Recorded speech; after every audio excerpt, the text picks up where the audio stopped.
সকালে উঠে দেখো আশিবাসি সেরে নিয়েছি, তারপর স্নানও করে নিয়েছি। স্নানও আমার কমপ্লিট, সব কিছু কমপ্লিট হয়ে গেছে। এবার দেখো চা নিয়ে বসে গেছি, চা বানিয়ে নিয়ে শাশুড়ি বৌমা বসে গেছি, সাথে এক থাল মুড়ি।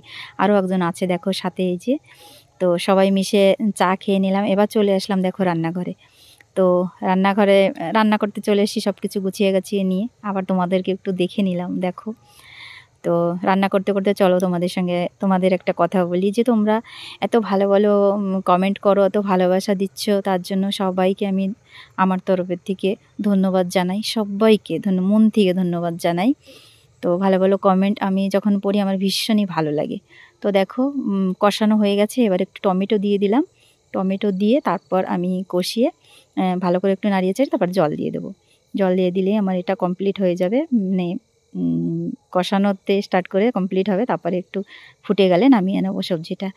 আর সাইডেও আছে ওই যে কি রান্না করছি, তোমাদের সঙ্গে আমি একটু পরেই শেয়ার করছি, অল্প একটু পরে।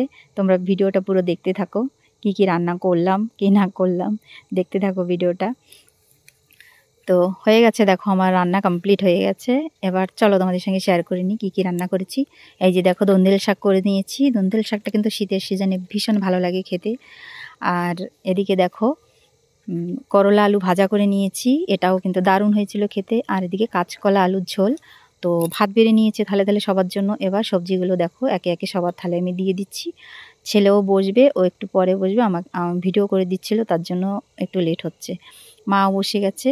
তো দেখো সবাই একসাথে বসে খাচ্ছি। আর সবাই একসাথে বসে খাওয়ার আনন্দটাই আলাদা। আমি সবসময় ভিডিওতে বলি তোমাদেরকে যে সবাই বসে খাওয়ার আনন্দটাই আলাদা। একসঙ্গে আমরা যে কয়জনই বাড়িতে থাকি না কেন একসঙ্গে বসেই খাই, খাওয়া দাওয়া করি সবসময়ের জন্য। তো আজকের ভিডিওটা কেমন লাগলো তোমরা জানিও।